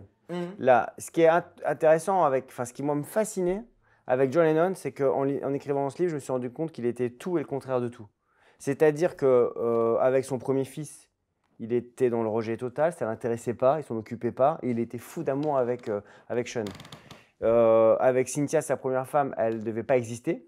Surtout, il fallait que personne ne sache qu'il était marié. Dès qu'il rencontre Yoko, il se met tout nu sur une pochette d'album, il ne fait plus un mouvement sans elle. Il était mal toute sa vie. Il a essayé le cri primal, et puis il a essayé les méditations par le silence en Inde. Il a été extrêmement violent. Peut-être même, selon certaines personnes, il aurait tué un homme à Hambourg, dans une rixe, un marin qu'il aurait détroussé dans la première partie de sa vie. Et après, dans la seconde, il est le chantre du pacifisme. Donc c'est vrai que c'est quelqu'un qui me fascine aussi beaucoup pour ça. Il a été tout et le contraire de tout dans sa vie. Mais c'est terrible cette phrase. Moi, ça me faisait penser à une autre chose. Je l'ai élevé avec l'amour d'une seringue pour une veine. À propos en plus d'un parent, ça me fait penser à une anecdote monstrueuse qui est Nico, la chanteuse Nico du Velvet Underground. Quand elle retrouve son fils qu'elle a eu soi-disant avec Delon. C'est fort probable. Fort probable avec Delon. Elle le retrouve quand ils ont 20 ans. Et qu'est-ce qu'elle lui offre? Une seringue. C'est terrible. Wow. Je ne connaissais pas cette anecdote. Ouais. Et quand il a 4 ans et qu'il était complètement en train de mourir parce qu'il gobait des pilules d'ecstasy, il fait une crise cardiaque, enfin son cœur bat plus. Et quel est le premier réflexe de Nico? Et ça c'est monstrueux. Au lieu, je sais pas, on n'est pas de paniquer, non, son fils est en train de mourir. Elle va prendre un enregistreur pour enregistrer les battements de son corps pour le mettre sur son nouvel album. Waouh, non mais là ça va trop loin. C'est vrai vrai cette histoire? Non, mais c'est total. Ouais. Et après, c'est là que la grand-mère la mère de Delon s'est occupée de lui. Il l'a Ah, récupéré. mais ça, c'est incroyable. Heureusement, parce que du coup, si tu me racontes cette éducation. C'est grave, parce que du coup, la grand-mère de Delon. La mère de Delon. La mère de Delon, oui. La mère de Delon va le récupérer. Du coup, le mec, elle l'adopte. Donc, en fait, officiellement, il est le frère d'Alain Delon. Et du coup, il était avec comment il s'appelle, Andy Warhol à la Factory. Il se retrouve à Bourg-la-Reine, dans un petit jardin pourri avec des gens complètement, vraiment très, très simples, quoi. Et c'est un mélange entre les deux. Et en fait, il retrouve sa mère à 20 ans. Et là, elle lui offre une seringue. Elle lui dit je vais te rendre, je suis héroïnomane, on va se défoncer tous les deux. Waouh.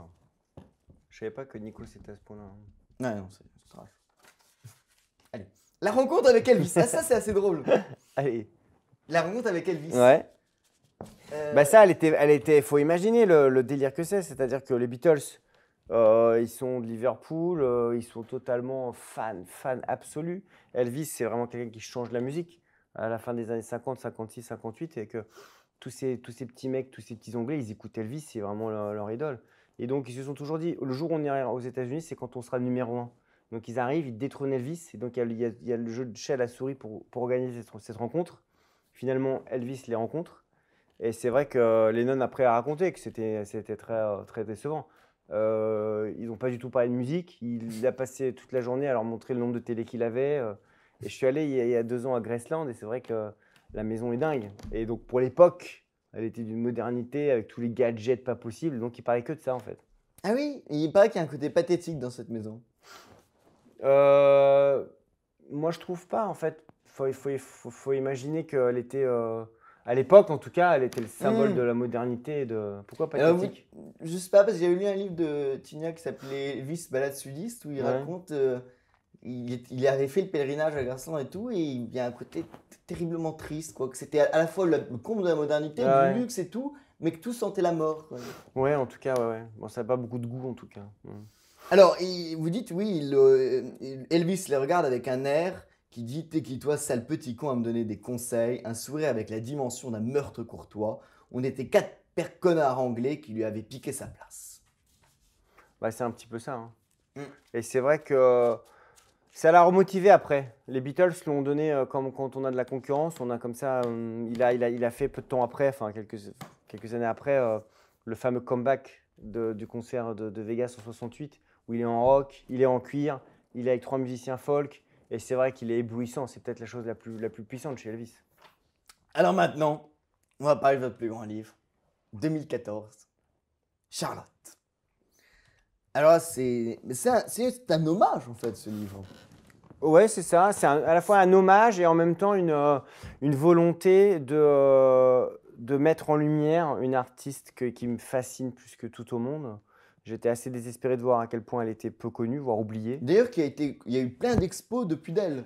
Bah, le livre, ça a été, je pense que c'est ce que j'ai vécu de plus fort dans ma vie littéraire. C'est-à-dire que quand on est en capacité de faire partager une admiration, c'est magique. C'est vrai que c'est un livre pour moi qui était très difficile par le sujet, par la manière dont il était écrit. Je pensais que ça serait beaucoup plus confidentiel que La délicatesse ou Les souvenirs ou mes livres précédents.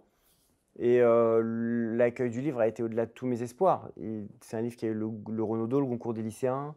Et du coup, il est beaucoup étudié à l'école maintenant. Et c'est vrai qu'au-delà de mon livre, ça a mis en lumière Charlotte Salomon, donc cette peintre allemande.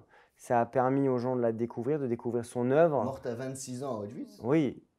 Et au-delà de son destin tragique, c'est quand même un génie de la peinture, de la modernité, de l'intelligence. Et surtout, pour moi, elle était un exemple de courage et de combat face à l'adversité. C'était une femme. Vraiment, je voulais vraiment partager ce que j'éprouvais pour elle, la fascination que j'éprouvais pour elle. Et c'est vrai que c'est quelqu'un qui, au bout du compte, qui traverse tellement d'épreuves. Parfois, quand on lit le livre, les gens me disent « mais c'est pas possible, elle n'a pas vécu tout ça ». Tout est vrai dans ce que je raconte. Et qui va chercher à un moment donné, alors qu'elle est en exil, elle n'a plus de contact avec sa famille, elle est dans le sud de la France, elle va chercher au plus profond d'elle-même la beauté pour créer une œuvre éblouissante d'intelligence, d'humour, de culture.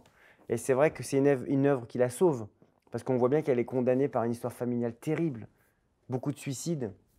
Et malheureusement, elle est rattrapée par la barbarie. Mais c'est vrai que l'accueil du livre, toujours maintenant d'ailleurs, il y a la préparation d'un grand film autour d'elle. je reste toujours voilà, connecté à tous les projets autour d'elle et mon but, c'est de faire en sorte qu'il y ait des expositions. Mais c'est vrai que ça a été, voilà, au-delà du livre, le fait que les gens découvrent son œuvre, aillent sur Google voir qui elle était, son travail, c'est magique. Et est-ce que je me suis demandé, parce que comme d'aborder un thème de Auschwitz et tout ça, est-ce que vous n'avez pas eu peur d'aborder un thème si dur à traiter, parce que comme c'est le thème le plus dur, parce qu'il y a eu Primo Levi, si c'est un homme, et est-ce que de se dire, est-ce que je suis à la hauteur, est-ce que j'ai pas peur du thème pour moi, ce n'était pas du tout le sujet. Et d'ailleurs, ça m'a même encombré plutôt qu'autre chose. Ah oui? C'est-à-dire que j'avais pas envie d'écrire un livre sur la Seconde Guerre mondiale, j'avais pas envie d'écrire un livre sur la Shoah. Et donc pendant des années, si j'ai mis autant de temps à écrire ce livre-là, c'est parce que aussi j'avais des difficultés à écrire sur ce thème-là, je pense, littérairement, tout simplement. Peut-être par rapport à ce que vous dites, hein. Mais il se trouve que moi j'étais vraiment, pour moi Charlotte Salomon c'est avant tout une artiste inouïe. C'est quelqu'un qui, d'abord elle fait partie de la bourgeoisie laïque allemande. On voit quand elle peint sa jeunesse, elle fête Noël, elle n'est pas liée au judaïsme au tout départ. Et c'est vrai que c'est quelqu'un qui, par son ascendance juive, va être exclu de toutes les sphères de la société en Allemagne, mais va réussir à intégrer les Beaux-Arts de Berlin alors qu'ils prennent que 1% de juifs, et elle va finir avec l'obtention du premier prix. Donc on est face à quelqu'un qui était une sommité intellectuelle et artistique. Donc pour moi, je n'écrivais pas un livre ni sur la guerre, même si son œuvre elle est autobiographique, et donc parle forcément de la Shoah, de ce qu'elle a vécu, de l'exil. Et on connaît Charlotte Salomon parce que, tragiquement, elle est morte à 26 ans, enceinte, en camp de concentration. Mais c'était clairement pas au premier plan de mon désir. Mon désir, c'était la femme et l'artiste. C'est aussi une façon de dire, on ne doit pas la connaître que parce qu'elle est morte. Voilà. Alors, totalement. Voilà. Moi, c'était dur pour moi. Je voyais le Wikipédia, il y avait que artiste morte à Auschwitz. Maintenant, il y a énormément de choses sur elle. Alors, d'ailleurs, le livre suivant, c'est dans la même veine, Vers la beauté. Alors, avant, il y a eu Le Mystère Henri Pic. Ah oui, alors ça, c'était un peu différent. Qui était une comédie sur la vie littéraire, et qui était avec une sorte de polar littéraire avec un manuscrit qui était retrouvé dans la bibliothèque des livres refusés. Et après, oui, moi c'est vrai que quand j'ai fait Charlotte, j'ai eu le Renaudot, j'ai eu des prix, le livre a été un très très gros succès, j'aurais pu rester dans cette énergie-là. Le livre d'après était plus léger et plus potage, ça c'est certain. Et d'ailleurs le film, j'étais très heureux du film, j'ai rien fait sur ce film, donc je peux le dire, avec Fabrice Lucchini et Camille Cotin. Et je trouve qu'il transposait bien le côté un peu enquête, un peu ludique. Et est-ce que, d'ailleurs, alors on va juste sur ce livre qui est un peu aussi sur le monde de l'édition, pour se moquer un peu des... C'est un monde qui fait des tempêtes dans un verre d'eau, un monde aussi qui est sur le marketing, beaucoup, de rumeurs, voilà, de marketing. Est-ce que vous l'avez vécu, ce monde de l'édition, ou finalement vous n'en avez pas été tellement victime? Alors non, mais c'est un livre, les gens ont dit beaucoup que je me moquais de l'édition dans ce livre. Parce que, par exemple, Bec BD m'a dit « Oh, mais tu me fais passer pour un con dans ton livre ». Je m'amuse avec tout ça, évidemment, il n'y a aucune animosité. C'est un livre qui parle de la vie littéraire, des écrivains, des bibliothécaires, de tous les gens qui aiment la lecture et la littérature. C'est plutôt une ode à la littérature, plutôt qu'un règlement de compte. Moi, j'ai pas vécu ça, mais j'ai vécu toutes les étapes d'un auteur. C'est-à-dire que j'ai été refusé, j'ai été publié par la Poste, j'ai été publié en ayant aucun succès. J'ai été publié, j'ai eu des livres qui n'ont pas eu de succès mais qui ont eu un accueil critique extraordinaire. J'ai eu des livres qui ont eu un succès plus d'1 million d'exemplaires mais qui ont été abîmés par la critique. J'ai connu tous les cas de figure d'un auteur finalement. Donc des échecs, des succès. Je sais ce que c'est J'ai connu par exemple une rencontre à la Fnac que j'ai raconté souvent et il n'y avait qu'une seule personne dans la salle. C'était pour quel livre? Et c'était pour qui se souvient de Franquinus. C'était moi. Et la femme me dit je lui dis on annule. Je dis à l'animateur on va annuler, il n'y a qu'une seule personne. Et elle me dit mais j'ai oublié mes clés. En fait je tourne dans la Fnac en attendant que mon mari entre à la maison. Donc on est dans la loose absolue à ce moment-là. Mais moi j'étais pas du tout, je sais pas, tout m'allait en fait. Moi j'avais quelques lecteurs. Après ça a été très très surprenant pour moi parce que pour moi j'ai pas écrit en pensant que je serais publié. J'ai pas publié en pensant que j'aurais du succès. Ça a toujours été hasardeux, quoi. Après, il y a Vers la beauté. Donc là, c'est l'histoire d'un prof des beaux-arts reconverti en gardien de musée pour se réparer. Alors, on ne sait pas très bien de quoi il veut se réparer. D'ailleurs, on ne le sait pas. Non. On ne sait pas. Enfin, on le sait un peu à la fin. un mystère, Il y a au un début, mystère, voilà. ouais. Au début, il y a un mystère. Ouais. Et c'est l'idée de se réparer par la beauté, finalement. Et alors, ce qui est assez étonnant, c'est qu'au début, donc, il était prof de musée à la fac. Et finalement, les élèves vont le retrouver, prof de... Ouais. Prof des Beaux-Arts prof aux Beaux-Arts de Lyon. Prof des Beaux-Arts Ouais. aux Beaux-Arts de Lyon. Ouais. Et après, les élèves vont le retrouver par Twitter, gardien de musée. Et ils vont dire Alors, quelle c'est- ouais. déchéance. Et là, vous dites, il y a toujours quelqu'un pour dire où vous êtes maintenant. Est-ce que vous trouvez qu'on vit finalement dans une société ou dans un monde où la fugue, l'évasion, le changement d'identité n'est plus trop possible et on est beaucoup plus enfermé? Bah, c'est certain. Le point de départ du livre, c'est un professeur émérite qui passe un entretien d'embauche pour être gardien de salle au musée d'Orsay. À l'évidence, il veut se retirer du monde. Il a vécu quelque chose de grave et de douloureux qu'on comprendra plus tard dans le livre. Et c'est vrai qu'il veut être anonyme au milieu des œuvres, juste être ainsi, et il se retrouve face à un Modigliani. Et puis oui, il y a toujours quelqu'un, voilà, il disparaît de la surface humaine, comme disait Charlotte Salomon, et il y a quelqu'un qui va le retrouver. Je pense que c'est impossible maintenant de passer entre les gouttes humaines. Mais c'est un livre qui est un peu la version noire de la délicatesse, puisqu'il y a une rupture, il y a une tentative de se reconstruire, mais le livre est beaucoup plus tragique et sans humour. Oui, alors ça, c'est assez terrible. Parce que, alors du coup, il s'intéresse à cette DRH qui veut... Et alors, il prend tous les prétextes possibles pour la voir, la DRH, quoi. Alors, il lui demande, par exemple, une augmentation pour la retrouver dans son bureau. Oui. Attendez, on n'est pas sur le même livre, là? C'est ça, je crois pas que c'est pas ça, mais... Non, faites semblant que faites semblant. Non, mais... non, mais je réfléchis. C'est plus récent, pourtant. L'Alzheimer précoce, ça... je l'ai écrit il y a 5 ans. Ah oui, mais par contre, ça efface la mémoire non, récente. Il sorti en 2017. Non, mais par contre, ça me dit rien. Il va chercher à la... Ben, il est amoureux de sa DRH. Et, Ouais. et il fait exprès de se faire convoquer par la DRH pour la voir. Parce que Oui, alors c'est vrai qu'il veut... tout à fait, pardon. on est comme des chats, on retombe sur le Ouais. pattes. Tac. Non, mais c'était pas pour une augmentation, effectivement. Oui, il fomente... il va à un moment donné... finalement, le naturel reprend le dessus et il écoute les absurdités du guide. Et il connaît forcément mieux parce que bon, il a une culture.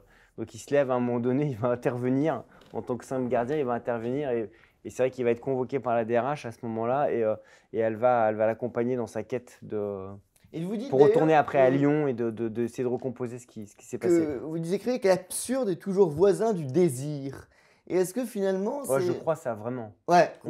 Est-ce que finalement, même dans la quête amoureuse ou dans la relation amoureuse, il y a pas une, il faut accepter l'absurde, quoi. Moi, je crois pas qu'il y ait vraiment de désirs normaux. Ouais. Ou de désirs. Il y a toujours de l'ordre, quelque chose de l'ordre de l'absurde, y compris dans l'expression même du désir. Ça me paraît toujours un peu Et absurde. on a du mal avec l'absurde aujourd'hui. Ouais, c'est intéressant. J'ai le sentiment qu'on est en permanence rivé à une sorte de nécessité du réel, du concret. On a plutôt du mal avec le temps long, l'évasion, la rêverie, le calme. C'est pas étonnant que des gens comme Sylvain Tesson ont de grands succès maintenant. Je crois qu'on a besoin de ça. On a besoin de lenteur. On a besoin de compréhension des choses. Et je pense que c'est pas tout ça, c'est assez absurde finalement de cette course permanente au quotidien qui devient totalement folle, quoi. Et alors, là, c'est de l'absurde. Vous décrivez, vous interprétez la personnalité de quelqu'un en observant la relation qu'entretient cette personne avec ses cheveux. Ouais. Et ça, Là, j'y crois beaucoup, ça. Alors là, il faut nous expliquer. Bah là, on voit clairement une personnalité un peu torturée, fantasque, incertaine, hésitante, enfance difficile au niveau de la bouclette. Non, mais j'aimais bien l'idée qu'il a, de toute façon, il a comme ça, moi j'ai souvent même essayé de décrire les gens, de les comprendre à travers leur prénom. Je pense que le prénom, c'est quand même une identité très très forte, ça donne une tonalité, une indication sur la personne. Donc là, c'est la version capillaire de cette analyse. Donnez-nous quelques idées de prénoms. Bah, Bernard, par exemple, j'avais écrit un livre sur un mon Bernard. grand-père, Ah bon, je vais changer Non, de si, prénom, prenez alors. Bernard, justement, c'est drôle. Non, mais Bernard, ça dépend de la génération. Un Bernard de 90 ans, bon, il a une puissance que n'a pas un Bernard de 40-50 ans. On sent un potentiel d'échec chez un Bernard. Alors après, c'est vrai que chaque prénom, moi je racontais ça, après je faisais les dédicaces, les gens me disaient alors mon prénom, Je disais évidemment n'importe quoi, les premiers trucs qui me... Qu'est-ce qu'on a dû vous faire J'étais une chier avec sorte ça? Ces trucs à de- jamais dire, là, tous les lecteurs. de voyant du prénom. Mais après, je pense, je m'amuse avec ça, mais il y a une part de vérité. Je crois qu'on est vraiment. Et c'est-à-dire que moi, quand j'écris un roman, je mets beaucoup de temps à chercher le prénom du personnage. Ah ouais? Je parlais tout à l'heure de la délicatesse. Nathalie, j'ai mis beaucoup de temps à comprendre qu'elle s'appelait Nathalie. Mais à partir du moment où elle s'appelait Nathalie, je pensais qu'elle portait toute l'histoire déjà en elle. Puisque c'est un livre sur la Renaissance, c'est un livre sur cette douceur. Et c'est un prénom pour moi qui évoque ça. Et je crois que pour identifier un personnage, le prénom est très très important. Ah, les cheveux, c'est quoi les différentes analyses de cheveux? Ah, vous revenez sur les cheveux? Je reviens sur Bah, les je cheveux. vous ai fait la vôtre, c'est bon. Oui, mais moi j'ai compris, mais Je suis les pas cheveux en général. Je suis pas le Jacques Desange de la littérature.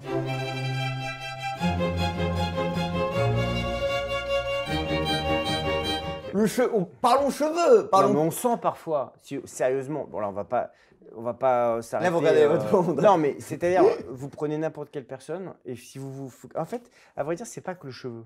Non, c'est la peau, c'est si on beaucoup de choses. focalise sur un détail. Moi, j'étais fasciné par une scène de Gombrowicz, par exemple, dans Cosmos. Il décrit un personnage que en parlant de sa bouche, les mouvements de sa bouche. Je pense que parfois, si on se concentre obsessionnellement sur un détail de quelqu'un, on peut en ressortir une essence narrative. On peut essayer de comprendre. On peut faire l'histoire. Moi, à un moment donné, je voulais écrire un roman, justement, un roman capillaire. Raconter l'histoire d'une personne uniquement à travers la vie de ses cheveux. Et je trouvais qu'on peut comme ça extirper un détail d'une personne. Ça aussi, c'est dans les romans que vous n'avez pas fait, ça. Oui, il y en a pas mal. Ouais. C'est comme... Mince, j'aurais pas dû le dire, je vais me faire piquer.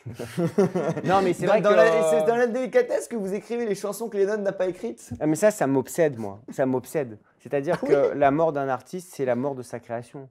C'est vrai que quand Chapman tue Lennon, il tue aussi la possible reformation des Beatles. Il tue ce rêve-là. Et il tue toute toute la discographie de John Lennon après 80, qui aurait forcément existé. Donc dans la délicatesse, oui, j'invente la suite de la discographie de John Lennon. Mais là, ça va être moins drôle, mais alors, le personnage de Camille dans Vers la beauté, qu'est-ce qui vous a inspiré le personnage de Camille, en fait? Alors, je disais que j'écrivais des livres très différents les uns des autres. Là, Camille, elle est clairement inspirée de Charlotte Salomon. C'est ça, c'est-à-dire que j'avais du mal à sortir de Charlotte Salomon. Je suis revenu encore autour de cette jeune fille qui a un destin tragique, qui est victime de... D'ailleurs, c'était assez étonnant parce que c'est arrivé, j'ai écrit ce livre avant la vague finalement d'expression comme ça, des agressions sexuelles nécessaires. Et donc, c'est quelqu'un qui tente de survivre par la création, par la peinture.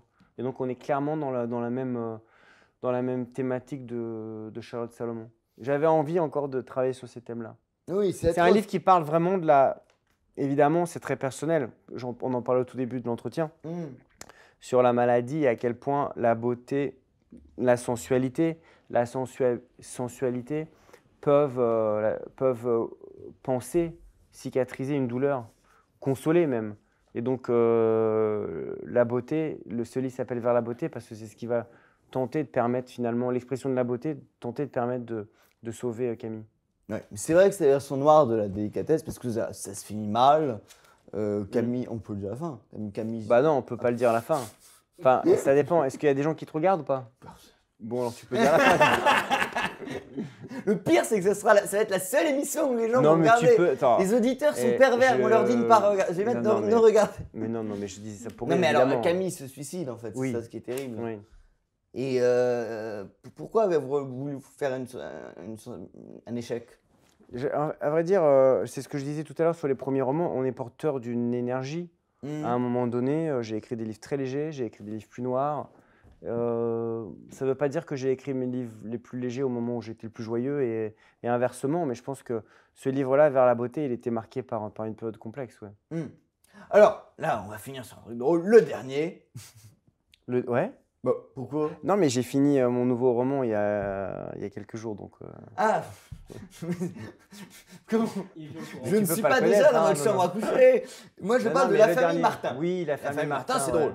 Alors, c'est pas tellement... Il est pas en panne d'inspiration, mais vous racontez le roman de la vie d'un type qui se dit « Je vais écrire le roman de la première personne que je croise dans la rue ».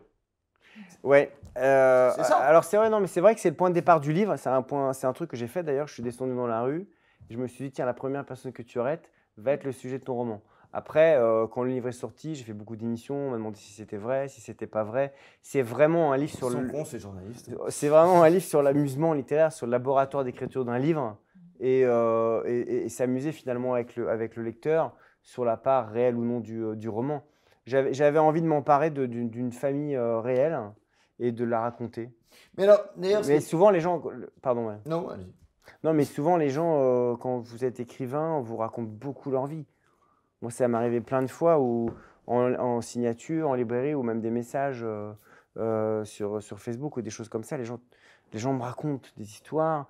Ah, vous avez écrit sur Charles Salomon, vous devez écrire ma vie, j'ai vécu ça, j'ai vécu. Donc c'est vrai que la famille Martin, j'ai récolté beaucoup de choses aussi, beaucoup d'histoires. Et c'est une sorte de pas de patchwork comme ça, mais c'est une famille qui traverse des épreuves. Ce qui est assez terrible, c'est que vous habitez dans le 17e, que pas le quartier le plus sexy, que vous sortez à l'heure la moins sexy à 10h du matin. Du coup, vous tombez sur une vieille dame. Oui, c'est ce que je disais, j'avais peu de chance de tomber sur une gogo danseuse. Oui, vous tombez sur une vieille dame qui dit non mais attention, je dois recongeler mes produits là. Oui, c'est vrai que c'est la première conversation que j'ai avec elle. On parle un peu, elle voit à peu près qui je suis. Je lui dis, on peut discuter, prendre un café. Elle me dit, non, je viens d'aller chez Picard, il faut que je monte chez moi. Enfin, bon. Et là, vous n'avez pas été démoralisé. Non, mais je me suis dit, alors d'abord, je trouve que tout est intéressant. Vous êtes un antidépresseur, en fait. Mais non, mais tout est intéressant d'un point de vue romanesque. On peut rendre le vide palpitant. Je crois qu'on peut. Alors, il se trouve qu'il se passe beaucoup de choses dans mon livre. Là, ce soir, on a réussi à rendre le vide palpitant. Merci, ça va pas. Ce que je veux dire, c'est que, au fond, alors, bien sûr, moi, j'adore. J'ai un grand sens, enfin je porte un grand sens à l'histoire. C'est pour ça que j'ai beaucoup de films qui ont été adaptés, beaucoup de livres qui ont été adaptés. Le début, le milieu, la fin, j'ai envie que les gens aient envie de lire l'histoire. Mais ce qui m'excite le plus, ça reste quand même l'énergie littéraire, le style. Et je trouve que finalement, c'est de très très loin ce qui anime un écrivain. Si Flaubert racontait le pitch de Madame Bovary, c'est une histoire d'une femme qui s'ennuie, qui prend un amant. Ça va pas plus loin que ça. Ce qui est important, c'est la puissance le pitch de la du regard. Du temps perdu, n'en parlons pas. Oui, il se couche tôt, quoi. Et il demande un bisou à sa maman avant de dormir. Du coup, il y a quand même un passage sur le recongelage des produits, non? Oui, c'est à peu près 3/4 du livre. Ouais, c'est un livre qui a été sponsorisé par Picard. Par Picard, oui, on est sur un livre Picard. Non, mais ça m'a rappelé. Non, mais c'est vrai que c'est de l'autodérision, puisque je dis, j'ai eu le Renaudot il y a 5 ans, et là, j'en suis à écrire sur les produits décongelés de Madeleine, 82 ans. C'est une sorte de déclin. Mais ça, c'était avant que je fasse cette émission. Là, le déclin est s'amorcer. Souvent, cette émission, c'est les gens croient avoir une carrière, là, et là, paf là, ils sont cassés, cassés pour toujours. Là, après, fin de carrière. Moi, quand j'ai vu les écrivains invités avant, je me suis dit, il faut que je la fasse. Je suis à un moment de ma carrière sur le déclin. Vous avez vu qui avant? Mais je dis n'importe quoi. Non, en plus, j'ai vu des gens que j'aime beaucoup. Il y avait qui? Dominique Bonnat, il va dire que je vais être académicien encore. Tahar Benjeloun. Ok. Neuf, oui. Attends, très bien. Oui. Non. Plein de gens, Nolo. Oui, non. Plein de gens sympas. Ah non, vous avez beaucoup. Non, parce que notre plus grand vendeur de livres, deux invités qui ont vendu le plus de livres, c'était Jean-Luc Lahaye et Valérie Trierweiler, donc c'était un peu inquiétant. Jean-Luc Lahaye, il a vendu beaucoup de livres. 2,5 millions. À l'époque, il avait fait quoi? Sans famille. Ah, Sans famille, bien sûr, l'autobiographie sur son enfance. Je vais dire. Waouh. Terrible, hein. Qui avait écrit? Qui l'avait écrit? Mais moi, j'adore Jean-Luc Lahaye, mais je pense qu'il y avait un co-auteur. J'ai rien contre lui, mais. Le pire, c'est qu'il l'a écrit lui-même. Ah bon? Mais c'est que c'est tellement surréaliste. Non, mais c'était pas du tout négatif pour moi, mais en général, Je me souviens des émissions de Jean-Luc Lahaye où on le voit très souvent bêtisier. Il fait beaucoup de fautes de syntaxe. Oui. Je me demandais mais je me souviens que ça a été un très gros succès ce livre-là. Vous connaissez complètement hors sujet, mais vous connaissez la chanson Il venait d'avoir 18 ans. Et vous savez que la chanson parle de Jean-Luc Lahaye. C'est pas vrai. Ouais. Mais c'est Sevran qui avait écrit ça. C'est Sevran qui l'a écrit parce que Jean-Luc Lahaye à 18 ans habitait chez Dalida. On en apprend des trucs ce soir. Hein. Mais j'ai aussi vu que, si je me trompe, qu'il avait connu Guy Georges. Alors par contre, j'ai reçu un invité. J'ai reçu un invité à Génie. Là, ça part vraiment. Non, mais ça, c'est... Non, c'est vrai. Hein. Non, il a dit que. Alors, je sais pas si c'est Guy Georges ou un autre. Non, il est sorti avec la fille de Jacques Messrine. Mais ça m'a rappelé un peu Dans la maison de François Ozon, votre livre. Lequel livre? Dans La famille Martin. Martin. Ouais. Est-ce qu'il y a une... J'adore Ozon. Je réfléchis. Ah oui, parce que c'est vrai qu'il écrit un petit peu sur la famille de l'autre. c'est ça. Oui, c'est vrai. Il rentre dans la famille de l'autre. Il fantasme. La différence, c'est que moi, je prends cette famille lambda, la famille Martin, comme un sujet. Je les dissèque un peu. Et c'est vrai que un écrivain qui rentre dans une famille fout le bordel d'une certaine manière. Et c'est vrai qu'à partir du moment où il est là, tout va un petit peu va partir dans tous les sens. Alors que dans ma maison, c'est vrai qu'il va un petit peu espionner. Hein. Ouais, c'est un voyeur, mais c'est terriblement pervers le livre, parce qu'en fait, pour avoir de la matière romanesque, il va influer la vie de la famille, et finalement, il va détruire la famille en quelque sorte. Dans mon livre ou dans le film? Dans la maison. Okay. Les mecs qui sont complètement largués. On parle de François Ozon, de votre livre, on parle de quoi? J'adore ce... Non, mais j'aime beaucoup ce film. Mais je pensais que ça... J'aime beaucoup toute la période d'Ozon, en fait, depuis 7-8 films. Mais écoutez, David Foekinos. Ah, enfin libéré. Bon bah ça y est, on arrive au bout de ce... Mais disons que c'était il manque plus qu'une coloscopie, un scanner là, parce que tu as fait toute le... On a tout fait là. Il manque plus que l'appel à Nicoletta qu'on fait à chaque fois. Ah, trop mignonne. Ah, vous voulez qu'on l'appelle? Mais là on... Ah non. Bah oui, non, bon, on l'appellera après. Avec on arrête. Ouais. Alors écoutez, bon, bah, merci hein. En tout cas, au-delà du fait que c'est une émission assez plaisante et marrante, c'est comment dire plaisant pour un auteur d'avoir été lu, décortiqué, même d'avoir été comment dire, t'as fait des fouilles archéologiques en allant très très loin, en remontant très très loin, et bah, je te remercie déjà pour cette préparation. Bah, écoutez, merci beaucoup. Ouais. C'était un honneur de vous recevoir, en tout cas à très bientôt, salut et fraternité.